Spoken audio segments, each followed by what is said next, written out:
Valmir começou a falar exatamente dessa terra por onde nós moramos, é Coporanga, mais de 300 quilômetros da capital, que tem desafios, nós não temos dúvida disso. Estar longe, eu sempre digo, estar longe da capital significa que você está sujeito a ter a saúde mais cara do estado. Por que eu digo isso? Porque um paciente que precisa sair daqui, uma ambulância, aqui tem os nossos motoristas que são testemunhos, é difícil, é sacrifício, você sai daqui pela manhã e você retorna 9, 10 horas da noite, é o combustível, é a diária, é o sofrimento, mas nós temos motivo para dizer que aqui se tem mais do que razões para ter orgulho. Nós temos um povo que é maravilhoso, acolhedor. O nosso orgulho é pela nossa gente, é pelo aquilo que a nossa terra nos oferece.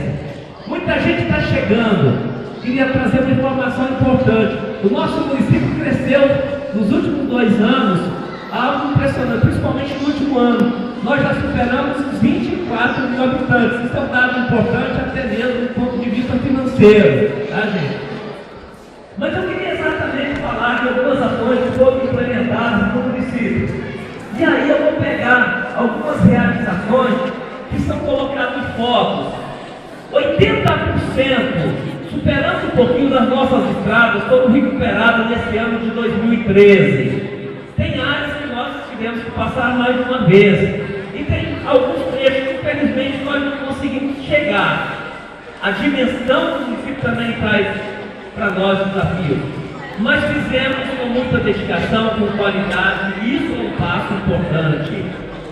Nós conseguimos construir nesse período algo que é espetacular, mais de 15 pontes de madeira.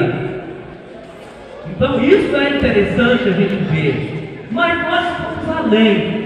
A ponte de madeira é um desafio, porque você constrói lá hoje, e o que acontece daqui a 3, 4 anos? Ela está desabando, porque a madeira que você usa hoje não é a sapucaia, não é o ipê, não é a bramuna, a madeira que tem passado, é o eucalipto, né? Esse eucalipto que não consegue sobreviver, né? Então nós estamos construindo com cimento, é concreto.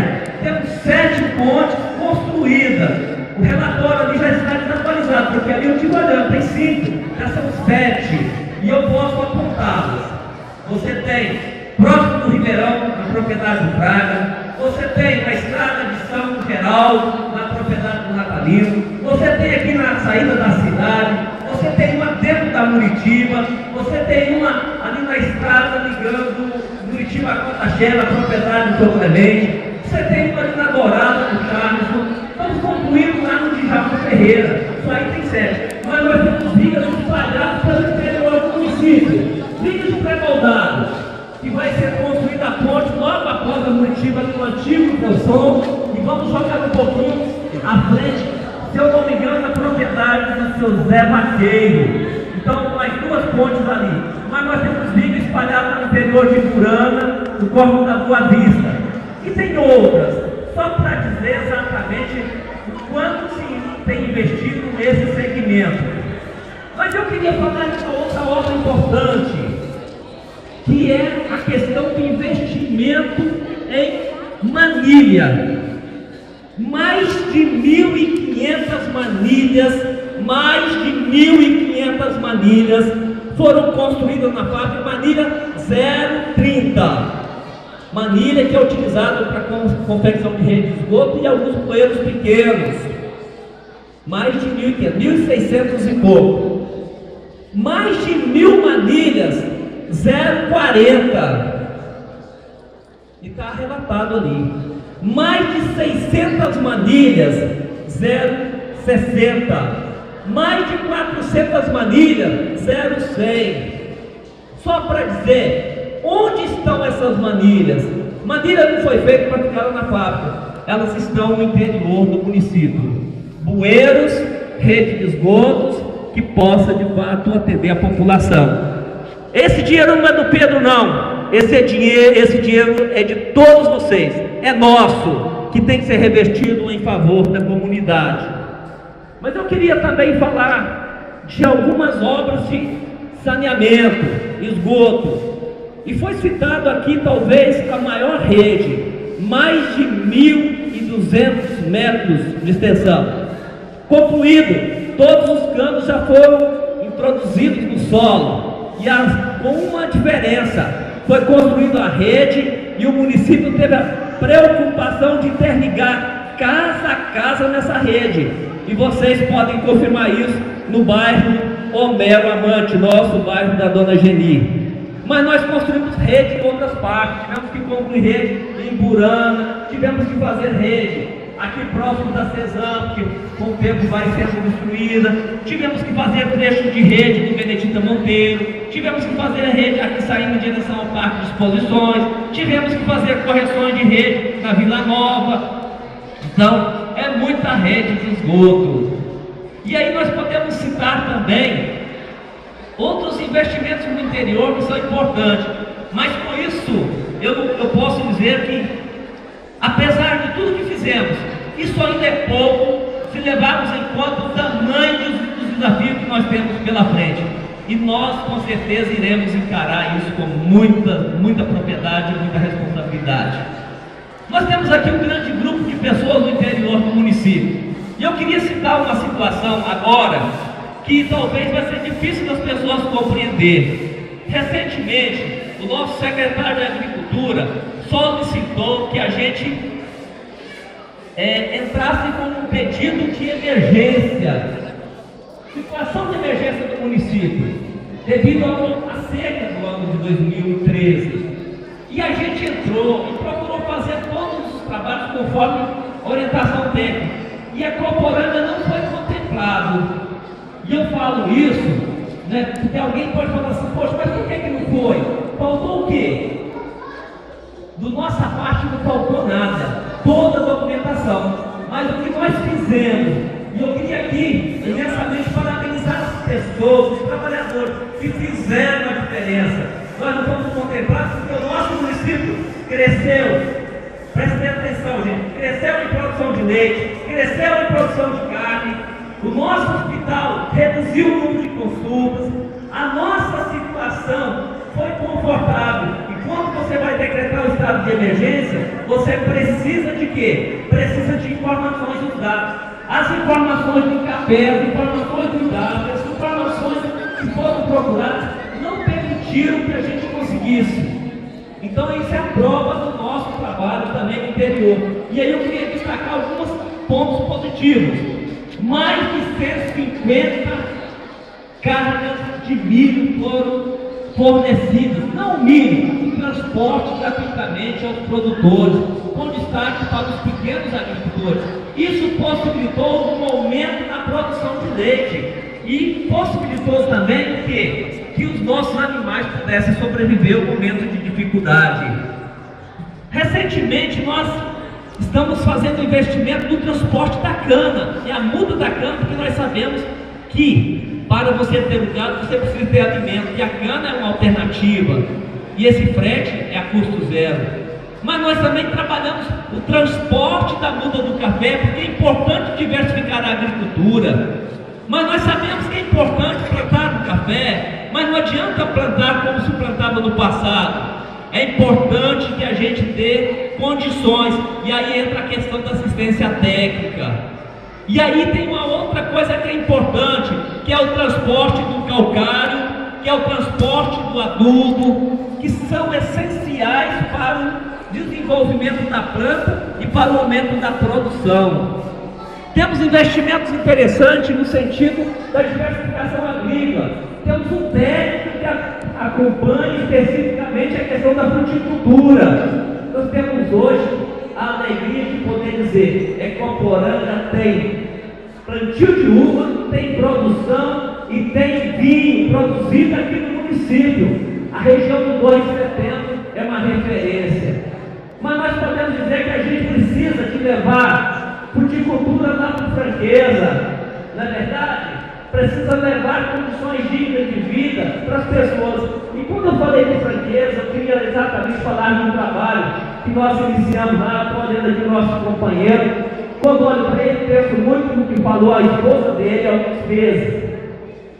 Ela dizia o seguinte: olha, a gente está cansando, a gente está aqui há vários anos na lona, e nós conseguimos desenvolver um trabalho importante em parceria com o governo do Estado e com o governo federal, no sentido de esforçar para que as pessoas possam ter dignidade. E o município entrou com uma parceria, seria exatamente a preparação dos terrenos, os tratores, os esplanados, para que as casas fossem construídas. Diga a verdade, eu tenho certeza que 80% da nossa responsabilidade nós já honramos, já concluímos, que nós já fizemos. Falta o Estado, falta o governo federal, através de sua política em parceria com a FEDAI, implementar o início da construção das casas.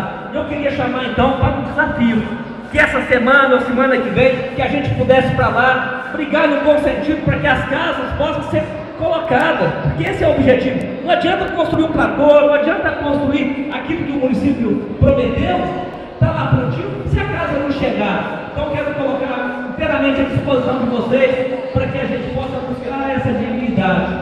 Mas eu quero falar de uma outra situação. Os nossos assentamentos aqui no município, grande parte deles ainda não foram demarcados. Eu estou vendo aqui algumas pessoas do Novo Sonho. Não adianta pensar no assentamento se você não demarcar as áreas e conceder aos trabalhadores condições para que eles possam trabalhar. Então nós temos que fazer uma parceria. E aqui eu assumo o compromisso de estar fazendo esforço imenso para implementar um convênio com a associação, para que a gente possa desenvolver essa ação de demarcação, tanto do Novo Sonho como do Lírio dos Vales, lá da Curitiba. A cabeça está meio cansada devido à idade mesmo. Mas nós podemos dizer assim, que existem algumas ações importantes que foram implementadas. E aqui temos pessoas do Vale Ouro, do 22, do Bom Jesus. E lá nós tínhamos um grande desafio, que era a regularização fundiária, né? Demarcação das áreas. Já avançamos, precisamos avançar mais, porque lá também precisa da casa. Então, quantas audiências fizemos nesses 10 meses?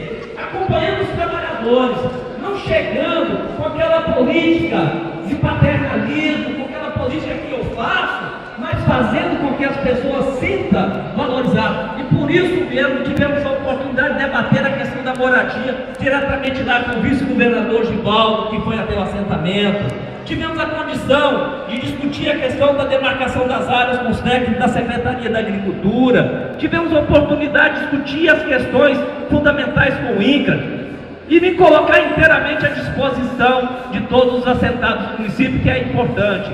Mas nós temos que pensar a questão da produção agrícola como um elemento importante. Então, nos assentamentos está sendo implantados os grupos de PA, né? Que é pensar a produção e a comercialização. E nesse sentido eu queria falar de algo que é interessante. Muita coisa está sendo adquirida dos produtores. É a merenda escolar recebendo o produto dos trabalhadores. Mais de 300 mil reais já foram gastos com merenda escolar comprada dos produtores. Presta atenção, não foi 300 mil reais com merenda. Com merenda se gastou milhões, tá? Importante dizer da qualidade da nossa merenda. Mas é importante dizer, tem uma coisa diferente. Mais de 300 mil foi dos agricultores. É o mel que chegou à nossa merenda escolar, é os ovos produzidos pelas galinhas do São Neném, é a verdura, é a fruta, né? É aquilo que é essencial. E aí tem uma presença importante. Eu estava falando do Dona Marlene, como é importante a presença das mulheres.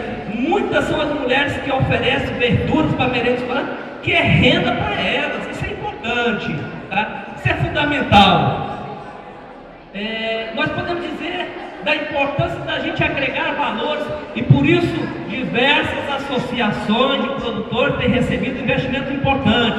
Os resfriadores, 3, 4, 5 comunidades que têm recebido esse investimento, o que garante ao produtor condições de ter a sua produção de leite e ao mesmo tempo valoriza, né, dá ao produtor essa condição dele poder crescer e evoluir. E aí a assistência técnica para nós é fundamental, parabenizar as pessoas que têm insistentemente batalhado para isso. Temos um plano, né, de agricultura construído junto com diversas lideranças, isso é um passo também fundamental. Queria falar também de alguns pontos vinculados à questão da saúde, né? E eu queria exatamente falar, né, do nosso grande desafio. Essa semana eu estive no Franqueza e voltei preocupado e triste, comuniquei de imediato no ponto, porque eu cheguei lá, se eu não me engano, na terça ou quarta-feira, e tinha 40 pessoas operando para o médico, e o médico não foi. E eu cheguei na Muritiba, e o médico não foi na Muritiba, e veio exatamente as cobranças. Mas eu tenho certeza que o médico foi, porque a gente está cobrando, e ele foi na sexta-feira, porque é o compromisso nosso de fazer com que a saúde não fique aqui, mas que a saúde chegue lá, e chegue com o médico, mas chegue exatamente com condição digna de vida. Para nós, a questão da saúde está vinculada à casa, está vinculada à produção, está vinculado ao bem-estar das pessoas. E aí nós podemos falar que o médico chegando, a gente precisa do transporte. Então já foram feitos investimentos importantes nessa área para que os médicos pudessem chegar a todos os cantinhos. Mas é importante ali naquele cartaz não está. O investimento feito em saúde foi alto. Medicamentos, de uso contínuo, medicamentos que você usa no seu dia a dia, que você não pode abrir mão, mas tem também aquele medicamento que você chega, o médico prescreve, se você precisa do remédio. Mas já tem um médico que você muitas vezes tem uma receita e você não tem como fazer esse trabalho, né? Tem esse recurso para ter esse medicamento. Mas nós podemos dizer da forma do atendimento da fisioterapia, podemos falar do atendimento às diversas especialidades que nós temos lá na Secretaria de Saúde. Não vou ficar muito preso aos cartazes, porque senão depois vocês não vão ler, depois vocês vão ter a oportunidade de estar lendo, estar verificando o que está acontecendo. Queria falar de um modo assim, muito especial, rápido, do setor da educação. Muitos projetos sendo implementados, e eu queria destacar um projeto que para muitos talvez não tenha tanta importância, mas como é importante a gente ter um projeto onde as pessoas que não tiveram a oportunidade de estudar enquanto criança ou adolescente têm agora, e mais de 300 pessoas do município de Acoporanga estão lendo e escrevendo graças à implantação de um projeto, né, que é parceria do governo federal e a municipalidade. E foi importantíssimo a realização do evento lá no Daniel Comboni outro dia. E você imagina a felicidade de alguém que não teve essa oportunidade e que está tendo agora. Mas é importante dizer também da recuperação de muitos instrumentos que a gente precisa nas escolas. Posso dizer que foram compradas muitas geladeiras para as escolas, que não tinha, aquelas que não estavam funcionando. E como estava funcionando e era velha, aumentava o gasto da energia. Foram comprados muitos fogões para atender as nossas crianças. Foram comprados equipamentos para favorecer a preparação da merenda escolar. Né? Nós temos cortador de verdura, nós temos muita coisa boa, liquidificadores, é muito recurso. Lá no setor da merenda escolar, é importante dizer que uma das preocupações nossas é levar a merenda. Antigamente você colocava a merenda em cima de um caminhão aberto, aquilo pegava poeira, pegava chuva, pegava tudo. Quando chegava lá na escola, muitas vezes, grande parte tinha perdido. Por isso mesmo, gente, foi adquirida uma caminhonete, uma Hilux. Não é para o prefeito, não. A Hilux foi adquirida para atender as nossas crianças. Foi colocado um baú para merendas chegarem em condições e qualidade. E foi comprado um preço que vocês podem confirmar. Carro que foi adquirido no passado por 130, a nossa saiu por 90. Então, é o zelo a respeito pelo dinheiro público. E aí eu queria falar de uma coisa que ficou um pouquinho para trás, porque a gente está indo e voltando.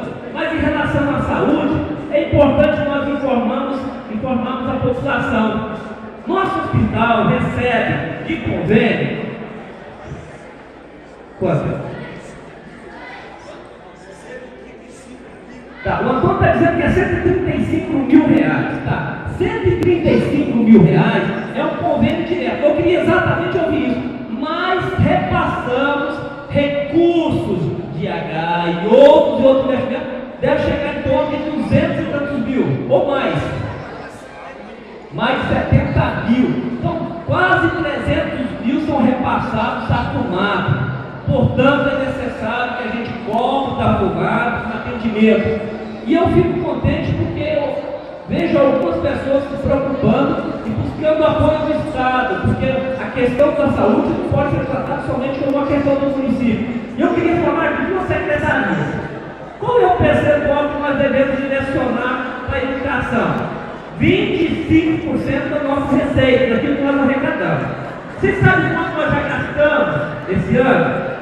Quase 28% com a educação. Por quê? Porque nós fizemos uma série de investimentos que fomos forçados a fazer porque não se fez nos últimos 4 anos. E aí a gente tem que gastar, comprar, estruturar para fazer a diferença. Então esse é um elemento que é importante. Na saúde, quanto nós devemos aplicar? 15%. Nós já estamos chegando a 18% de investimentos na saúde. Agora isso nos preocupa também, porque isso pode causar um certo desequilíbrio financeiro. Mas é importante dizer de tantas ações que estão sendo implementadas. Mais de 1.000 pessoas já deslocaram daqui para Colatina, para Vitória, para São Mateus, para Linhares, em busca de atendimento. Então são muitos e muitos são os atendimentos. E nós precisamos fazer com que esse atendimento à saúde possa melhorar com a presença do médico aqui na nossa cidade. Tivemos investimentos importantes no lado da saúde, que estão relacionados à questão do esporte, da cultura. E eu queria destacar, por exemplo, as melhorias que foram feitas. Recuperação do estádio municipal e com um campeonato que contou com 24 equipes da cidade e do interior. Nós recuperamos o ginásio esporte com pintura, a preço lá embaixo, porque os nossos trabalhadores estão fazendo, e os nossos caros comissionados estão vestindo a camisa da administração e estão fazendo. Nós investimos em segmentos importantes, na área, por exemplo, do lazer. Nós tivemos o Carnaval de Itapé, o Carnaval de Iguaçu, o Carnaval de Itapé, investimentos importantíssimos, tá? Que nos deu a oportunidade de fazer com que a nossa cidade se tornasse uma referência também até para outros municípios. Na área da assistência, nós podemos identificar muitos programas. Nós temos investimento que atende idosos, nós temos investimento que atende as nossas crianças, a nossa adolescente, nós temos curso de capacitação, né? E aí nós precisamos de capacitar a nossa população, porque o mercado de trabalho é cada vez mais exigente. Então, algumas ações assim, que eu acho que é interessante, mas eu queria falar bem rapidamente de algumas conquistas, né, que é até futuro, mas como são imensas, eu queria dar um destaque. Por exemplo, aqui nós temos o povo de Itapeba. Hoje que Itapeba é sem festa, a igreja está promovendo um evento religioso. Mas nós conseguimos, junto com o governo do Estado, já o projeto e a certeza que nós teremos 13,8 quilômetros de asfalto, ligando Juaçuba a Itapeba. Isso é importante para a região, porque futuramente nós vamos poder interligar, depois de ver o Monteiro, que sempre tem defendido essa tese, Juaçuba, Itapeba, Estrela, Itapeba, e chegar a Porto Belo por uma rota alternativa. Nosso amigo Comerciante falou de uma obra importante, está sendo bem debatida e já está em fase de conquista, que é o asfaltamento daqui até a estação de tratamento de água da Cesão, lá no seu Mundico Machado. Podemos dizer que algumas conquistas importantes que chegaram. O caminhão baú da agricultura, uma moto niveladora, um carro para assistência técnica com máquina fotográfica, com GPS, com uma estrutura para atender os agricultores. Mas nós podemos dizer assim que temos outras conquistas.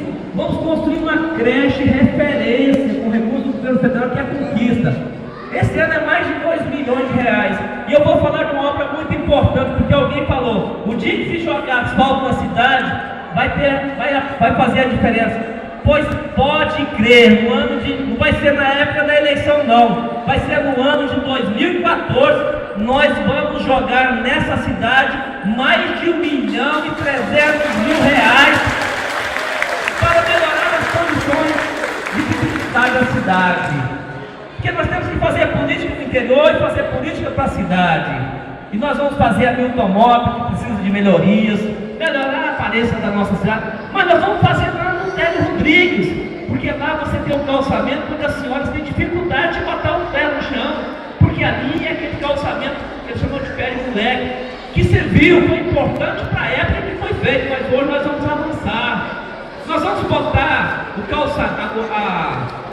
o asfalto na Santa Terezinha, aquela parte interna nós vamos fazer. E nós vamos dar continuidade aos calçamentos, porque outro dia eu falei, nós já temos ordem de serviço do Alvorada. Lá a empresa já está se destacando. Até o Natal o pessoal vai estar, se Deus quiser, com aquela obra concluída. Mas os bloquetes estão no bairro Benedita Monteiro. E eu queria dizer da nossa preocupação, para quem está aqui no Benedito, aquele recurso foi um recurso que foi conquistado em 2007. O prefeito era Pedro Costa. Lamentavelmente não se conduziu decentemente esse projeto. Passou-se 4 anos, nós estamos correndo o risco de perder aquele recurso. São mais de 700 mil. Estamos correndo contra o tempo para ver se a gente não perde o recurso, tá? Mas se não tiver, vamos dizer assim, condições, nós corremos um sério risco. Mas a gente sabe da dedicação, nós estamos pedindo à empresa para que faça correndo, mas nós queremos fazer com que o asfalto chegue. Mas nós temos o Bela Vista 1, o Bela Vista 2, nós temos o Vale Encantado, nós temos Dona Geni. Não vai faltar a oportunidade da gente continuar calçando a nossa cidade. Mas é preciso fazer política voltada para o nosso interior. Nós temos a Santa Rita, que a gente tem projeto que está calçando. Nós temos projeto para concluir a Empurana. Nós temos projeto para concluir o calçamento do Morro do Cruzeiro de Juaçuba. E aí nós podemos dizer, é muito recurso, mas temos outros pontuados. Mas eu queria exatamente dizer, da nossa satisfação de poder estar fazendo esse relato, eu sei que é muito cansativo, a questão do PPA, que é o Plano Plurianual, pensando nos 4 próximos anos. A gente sabe que o William não vai ficar falando aqui muito tempo, mas em linhas gerais tem algumas ações que serão direcionadas que o William vai estar passando, tá? A gente sabe que o tempo está se esgotando, daqui a pouco a gente tem que almoçar, tem gente que levantou muito cedo, né? Mas dizer da nossa grande satisfação, da nossa grande alegria de poder contar com todos vocês nesse momento. E eu queria aqui dizer o seguinte, é importante isso. Olha, o que nós construímos até hoje, nós devemos aos servidores da municipalidade, devemos aos moradores dessa cidade, aos habitantes dessa nossa terra, o apoio, a compreensão. Então, nesse momento, eu digo humildemente, apenas gerenciamos, ordenamos com apoio dos nossos secretários, mas o que faz a diferença, quem constrói a ponte são os trabalhadores, quem constrói a estrada são os trabalhadores, quem constrói riqueza nesse município são os trabalhadores que vendem o seu café, que vendem o seu gado, que vendem o seu leite, que vendem a sua verdura e que devolvem o município em impostos. Então, eu queria dizer, é mérito de todos nós. Não é o Pedro que é bonzinho, não é o Pedro que é melhor do que ninguém, porque esse negócio de pensar que a gente é melhor do que ninguém, a gente acaba desprezando principalmente os mais humildes, e a gente tem que entender que os humildes têm o mesmo peso, o mesmo valor que qualquer outra pessoa da sociedade. Portanto, o meu agradecimento a todas as pessoas que marcharam conosco, que choraram, mas que se alegraram e que vão se alegrar. Pedir imensas desculpas por muitas vezes não conseguir corresponder às expectativas de tantas pessoas, mas fica também a nossa sincera convicção de tudo que nós estamos fazendo é para o bem da nossa terra e da nossa gente. Nós somos livres, nosso orgulho, e que Deus abençoe a todos.